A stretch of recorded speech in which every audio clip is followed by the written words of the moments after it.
Three rational number x Y Z satisfy X plus Y plus Z equal to zero and X Y plus Y Z plus Z equal to zero. ठीक है, तो क्या बोल रहा है कि हमारे पास तीन rational number x Y Z जो सेटिस्फाई करें इस प्रॉपर्टी को X plus Y plus Z equal to zero and X Y plus Y Z plus Z equal to zero. ठीक है, तो अब क्या करना है कि हमको शो करना है कि all rational numbers so that all rational number x Y z must be simultaneously zero, मतलब साइमल्टेनियसली मतलब एक साथ एक्स वाई जेड की वैल्यू जीरो आ जाए। ठीक है, तो हमको ये प्रूफ करना है, मतलब साथ साथ। ठीक है, साइमल्टेनियसली मतलब एक साथ। ठीक है, एक साथ ही सबकी वैल्यू जीरो आ जाए। तो अब देखो हमको इसको प्रूफ करना है, तो ये क्वेश्चन जो है ना अगला एक्सरसाइज पढ़ा के किया जाता है ना, आपके लिए बहुत आसान हो जाता है, क्योंकि आपको पता रहता है कि ये जो वैल्यू है ना, ये वैल्यू ये किस आइडेंटिटी में आता है। ठीक है, तो हम भी इसको आइडेंटिटी के ही यूज से करेंगे, लेकिन थोड़ा सा बेसिक से करेंगे। ये नहीं कि हम फॉर्मूला रख दिए और मान लो कि आपको फॉर्मूला नहीं आता तो आप कैसे करते। ठीक है, तो फॉर्मूला रख दिए और हम कर दिए, तो हम क्या करेंगे कि हम फॉर्मूला को मेमोराइज ना करते हुए बेसिक मेथड से यूज करते हुए इस क्वेश्चन को सॉल्व करेंगे, और जिसको फॉर्मूला आता है और वो फॉर्मूला की मदद से तो इसको डायरेक्ट कर ही लेगा, लेकिन हम एकदम बेसिक से चलते हैं। ठीक है, तो देखो क्या लिखा हुआ है। मान लो कि हमको कुछ नहीं आता तो कैसे सॉल्व करेंगे, देखो हम कैसे कैसे सोच के आगे बढ़ेंगे। पहले लिखा x plus Y plus Z equal to zero, ये दिया हुआ पहला इक्वेशन गिवन। ठीक है, और दूसरा लिखा हुआ है x Y plus Y Z plus z x equal to zero, ये दो कंडीशन दिया हुआ है। ठीक है, अब हुआ क्या है कि ये दो कंडीशन दिया हुआ और हमको बोला है कि तीन rational number x Y z है, तो हमको बताना एक्स वाई और z must be simultaneously zero, एक साथ एक्स वाई जेड की वैल्यू जो होगी वो एक्स की वैल्यू, मतलब इसका मतलब होगा कि एक्स की वैल्यू जीरो होगी, वाई की वैल्यू जीरो होगी और जेड की वैल्यू भी जीरो आएगी। ठीक है, तीनों की वैल्यू जीरो आने वाली है, इसका मतलब ये है साइमल्टेनियसली जीरो मतलब। ठीक है, अब देखो, अब हमको क्या पता है कि हमको कैसे प्रोसीड करना है, कुछ तो पता नहीं, बस ये दो नंबर दिया हुआ है। तो देखो एक चीज़ देखो, हमको क्या करना है ना कि हमको इसका और इसका यूज करना है, और इसका यूज कैसे करना है ये तो हमको पता नहीं, लेकिन हम जानते हैं कि अगर हम ए प्लस बी का स्क्वायर करते हैं, ठीक है, स्क्वायर कर रहे हैं, ए प्लस बी का स्क्वायर का मतलब जानते हो ना, ए प्लस बी और ए प्लस बी होता है, यही होता है ना।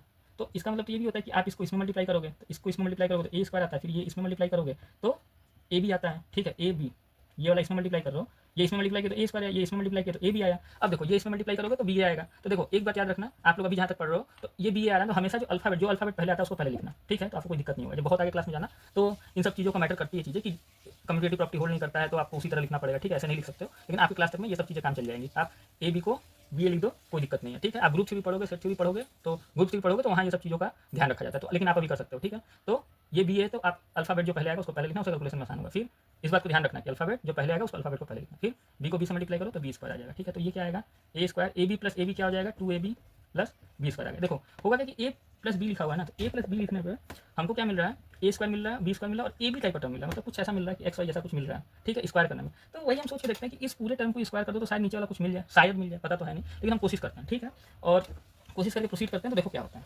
ठीक है, तो सबसे पहले मान लेते हैं squaring both side of equation one. ठीक है, इक्वेशन वन के बोथ साइड में हम स्क्वायर करेंगे तो क्या होगा, x plus Y plus Z का whole square equal to zero का स्क्वायर। ठीक है, जीरो का स्क्वायर जीरो आएगा। अब देखो X plus Y plus Z का स्क्वायर का वैल्यू क्या आएगा वो देखते हैं, हमको कुछ नहीं आता, फॉर्मूला याद नहीं है, तो ये x plus Y plus z, x plus Y plus z. ठीक है, स्क्वायर का मतलब तो यही होता है, ये इंटू ये। हम इसको इसमें मल्टीप्लाई करेंगे तो एक्स स्क्वायर आएगा, फिर हम इसको इसमें मल्टीप्लाई करेंगे तो प्लस एक्स वाई आएगा, फिर हम इसको इसमें मल्टीप्लाई करेंगे तो एक्स जेड आएगा। ठीक है, ये चीज़ होगी। अब हम वाई से शुरू करते हैं, वाई इसमें मल्टीप्लाई करेगा तो पहले हम लिखते हैं एक्स, फिर बाद में लिखेंगे वाई। ठीक है, अल्फाबेट पहले वाई इंटू वाई करेंगे तो प्लस वाई स्क्वायर आएगा, फिर वाई इंटू जेड करेंगे तो प्लस वाई जेड आएगा। ठीक है, अब आगे क्या करते हैं, हो जाएगा नहीं तो मैं नीचे लिख दे रहा हूँ, इसको इससे मल्टीप्लाई करो तो जेड एक्स होगा तो हम एक्स जेड लिख रहे हैं। ठीक है, फिर इसको इससे मल्टीप्लाई करो तो प्लस वाई जेड आ जाएगा। ठीक है, फिर इसको इससे मल्टीप्लाई करो तो जेड स्क्वायर आ जाएगा। तो देखो एक तरीका होता है कि जो हाईएस्ट पावर वाले होते हैं, जिसकी पावर ज़्यादा होती है उसको सबसे पहले लिखते हैं। ठीक है, तो हम देखो पहले इसको लिख दे रहे हैं, इसको लिख दे रहे हैं, इसको लिख देते हैं, X square plus Y square plus Z square आया, X square Y square Z आया, तो हम इसको अभी चलो ठीक है इसके नीचे अंडरलाइन किया, x square Y square z. अब इसमें ध्यान से देखो एक्स वाई एक बार आया और आगे बढ़ो तो देखो एक्स वाई एक बार हो रहा है, तो x Y plus X Y आ जाएगा प्लस टू एक्स वाई आ गया, टू एक्स वाई आ गया। तो इसके नीचे अब एक्स जेड देखो, एक्स जेड यहाँ देखें, हम एक्स जेड यहाँ देख रहे हैं, आगे देखो एक्स जेड को लिखा, हाँ यहाँ भी एक्स जेड लिखा है तो प्लस टू एक्स जेड आ गया। ठीक है, फिर आगे बढ़ रहे हैं, फिर यहाँ से यहाँ है तो वाई जेड आ रहा है, देखो प्लस वाई जेड और फिर वाई जेड तो प्लस टू वाई जेड आ गया। ठीक है, अब देखो इसको ध्यान से देखोगे तो टू इसमें भी है, इसमें भी, इसमें भी, तो कॉमन निकाल सकते हो। देखो x square plus Y square plus Z square plus two x Y plus x z plus Y z, ऐसा ही कुछ आ रहा है ना। तो देखो ध्यान से देखना, अब देखो हम इस पूरे की जगह हम ये लिख सकते हैं। देखो लिखेंगे x square plus Y square plus Z square. ठीक है, x square plus Y square plus Z square plus two x Y plus x z. ठीक है, यहाँ से लिख रहे हैं प्लस वाई जेड। ठीक है, अब ध्यान से देखना, अब इक्वल टू जीरो। अब देखो इसको याद करने का भी एक तरीका बता दे रहा हूँ, अब कि आपको याद रहे, ये कैसे निकला ये पता चल गया। अब इसको याद करने का तरीका मैं आपको सिखा दे रहा हूँ, इसको याद कैसे रखना है। देखो ये एक्स है, ये वाई है और ये जेड है। ठीक है, ऐसे सर्किल बना लो। ठीक है, एक्स वाई जेड का, तो एक्स यहाँ लिखा हुआ तो सबसे पहले ऐसे सर्किल चलता है। ठीक है, पहले एक्स लिखा हुआ तो एक्स स्क्वायर यहाँ लिख दो, फिर वाई लिखा है तो वाई स्क्वायर लिख दो, फिर जेड लिखा हुआ तो फिर जेड स्क्वायर लिख दो। ठीक है, इसको लिखे, फिर यहाँ पे। ठीक है, अब क्या लिखो कि अब एक्स वाई लिखो, क्या लिखो प्लस टू टाइम्स लिखना है, टू टाइम्स एक्स वाई लिखना है, फिर टू टाइम्स वाई जेड लिखना है plus two time y z लिखना है। ठीक है, फिर टू टाइम्स जेड एक्स लिखना है plus two time Z x लिखना है। ठीक है, ये क्लियर हुआ।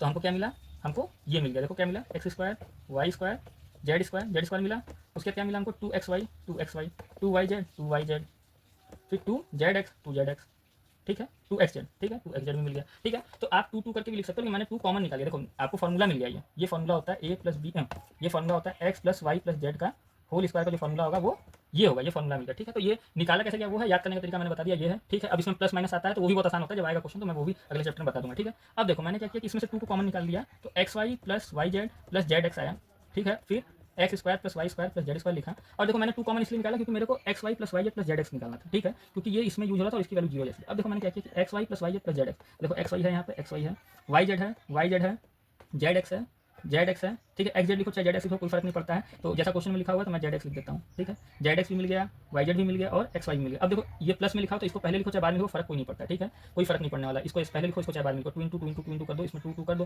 पहले लिख दो बाद में लिख दो, कोई फर्क नहीं पड़ता। मैंने क्या किया, मैं इसको इधर लिख देता हूँ, आपकी सहूलियत के लिए बता रहा हूँ, लेकिन आप डायरेक्ट ये पूरे को 0 बना सकते हो, ठीक है। लेकिन मैं और मतलब समझाने के लिए आपको वाई जेड को इधर कर दे रहा हूँ, वाई जेड को इधर कर रहा हूँ और जेड एक्स को इधर लिख दे रहा हूँ और ये इक्वल टू 0 है, ठीक है। ये चीज़ें क्लियर हुई, अभी आगे और बताते हैं। अब देखो अब यहाँ पे ये चीज़ है कि हम इसको इससे मैच करा दिए, अब ये पूरे की वैल्यू 0 है, तो यूजिंग इक्वेशन टू क्या होगा कि ये पूरा 0 हो जाएगा, तो x square plus Y square plus Z square plus 2 into 0 equal to 0, तो ये पूरा 0 हो जाएगा, तो हम इसको हटा दे रहे हैं। अब देखो ये 0 आ गया, ये पूरा x square plus Y square क्या आ गया, 0 आ गया, ठीक है। X square plus Y square पूरा का पूरा 0 आ गया। अब ये जब 0 आ गया तो अब यहाँ से हम समझते हैं कुछ इंपॉर्टेंट चीज़ें जो कहते हैं एनालिसिस का पार्ट। तो अब देखो क्या होता है, अब देखो एक्स स्क्वायर और वाई स्क्वायर और जेड स्क्वायर, देखो एक्स स्क्वायर की वैल्यू और वाई स्क्वायर की वैल्यू और जेड स्क्वायर की वैल्यू हमेशा क्या होती है, स्क्वायर की वैल्यू हमेशा ग्रेटर देन इक्वल टू 0 होती है। या तो एक्स अगर एक्स स्क्वायर लिखा हुआ है, एक्स स्क्वायर की वैल्यू हमेशा ग्रेटर देन या इक्वल टू 0, या तो इसकी वैल्यू 0 होगी या फिर इसकी वैल्यू हमेशा 0 से ज़्यादा होगी। मतलब अगर आप यहाँ 0 रखोगे तो भी 0 आएगा, ठीक है। अगर 0 से ज़्यादा रखोगे तो जैसे 1 रखोगे तो भी 1 आएगा हमेशा ज़्यादा। अगर माइनस भी रखोगे, एक्स की वैल्यू माइनस भी डाल रहे हो तो भी 1 आएगा, एक्स की वैल्यू -5 भी डाल रहे हो तो भी स्क्वायर करोगे तो 25 आएगा, ठीक है। इसका ग्राफ कुछ इस तरह से बनता है कि ये, ठीक है, y equal to x square, मतलब एक्स के अंदर कोई भी वैल्यू डालोगे वो हमेशा एक्स की वैल्यू 1 डालोगे तो भी ऊपर ही आएगा ग्राफ, वाई एक्सिस पे ऊपर आता है, ये एक्स आता है, ठीक है। तो ग्राफ थोड़ा याद रखना, और इसकी जो भी एक्स की वैल्यू डालोगे तो वाई एक्सिस पे जो भी सारी वैल्यू वाई एक्सिस आती है, मतलब ऊपर की तरफ आती है, हमेशा पॉजिटिव आती है। तो मतलब क्या है कि एक्स स्क्वायर की वैल्यू हमेशा ग्रेटर देन इक्वल टू 0 आती है। मतलब क्या है कि अगर इसमें कुछ भी डालो, एक्स की वैल्यू कुछ भी डालो वो हमेशा क्या आएगी, पॉजिटिव आएगी, समझ रहे हो। तो अगर एक्स की वैल्यू नेगेटिव डालो चाहे कुछ भी डालो, नेगेटिव डालो चाहे पॉजिटिव डालो, हमेशा क्या आएगी, उसकी वैल्यू ग्रेटर देन 0 आएगी, इसकी वैल्यू हमेशा ग्रेटर देन 0 आएगी। तो इसका मतलब क्या, अगर आप अब देखो अब क्या लिखा हुआ है, अब मेरी बात को समझो। उसी तरह यहाँ वाई लिखोगे तो वाई की वैल्यू भी कुछ भी डालोगे या तो वो 0 होगी या 0 से ज़्यादा आएगी। देखो कुछ भी माइनस भी डालो तो वो ऊपर ही आ रही है ना, ज़्यादा आ रही है। अब हो क्या रहा है कि वाई के लिए भी वही होगा, जेड के लिए भी वही होगा, x plus Y plus z, sorry यहाँ जेड स्क्वायर, ठीक है। तो एक्स के लिए भी वही होगा, वाई स्क्वायर के लिए भी वही होगा, जेड स्क्वायर के लिए भी वही, वैल्यू में कुछ भी डालोगे या तो वो 0 आएगा या 0 से ज़्यादा। अब बोला कि इसका ऐड करो, इसका ऐड करो और इसका ऐड करो, तीनों को ऐड करो तो 0 आ रहा है। अब ये बताओ अगर इसमें कोई भी वैल्यू 0 से ज़्यादा हुआ तो अगर इसको अगर मान लो ये मान लो 1 हो गया, 1 का स्क्वायर हो गया, ठीक है। अगर ये 1 का स्क्वायर हो गया -1 का स्क्वायर हो गया और ये सब 0 रहा, ठीक है।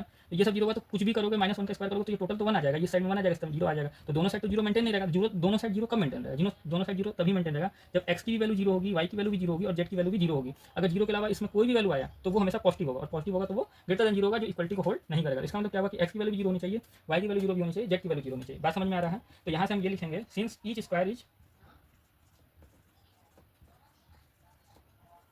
इज नॉन नेगेटिव, हर का स्क्वायर जो है वो नॉन नेगेटिव नहीं है, देन ये हमेशा पॉजिटिव। अगर नेगेटिव, देखो नॉन नेगेटिव का मतलब ये होता है कि अगर स्क्वायर वैल्यू जो निकालोगे तो हमेशा पॉजिटिव आएगा। अगर नेगेटिव आता तो शायद कैलकुलेशन होकर कुछ होता तो ये 0 बन सकता था, लेकिन नेगेटिव आने वाला सारे वैल्यू क्या है, पॉजिटिव है, और बड़ा स्टैंडर्ड है ये बहुत जगह यूज भी होगा आपको कंपटीशन में भी, ठीक है। तो अगर ये सारी चीज़ पॉजिटिव है और इधर 0 है तो ये पूरे नंबर क्या होंगे, हमेशा 0 ही होंगे, 0 के अलावा और कोई नंबर यहाँ नहीं हो सकता। ये भी 0 होना चाहिए, ये भी 0 होना चाहिए, ये भी 0 होना चाहिए। देखो since each square is non negative, ठीक है, ईच स्क्वायर हमेशा क्या नॉन नेगेटिव है, देन ओनली पॉसिबिलिटीज इज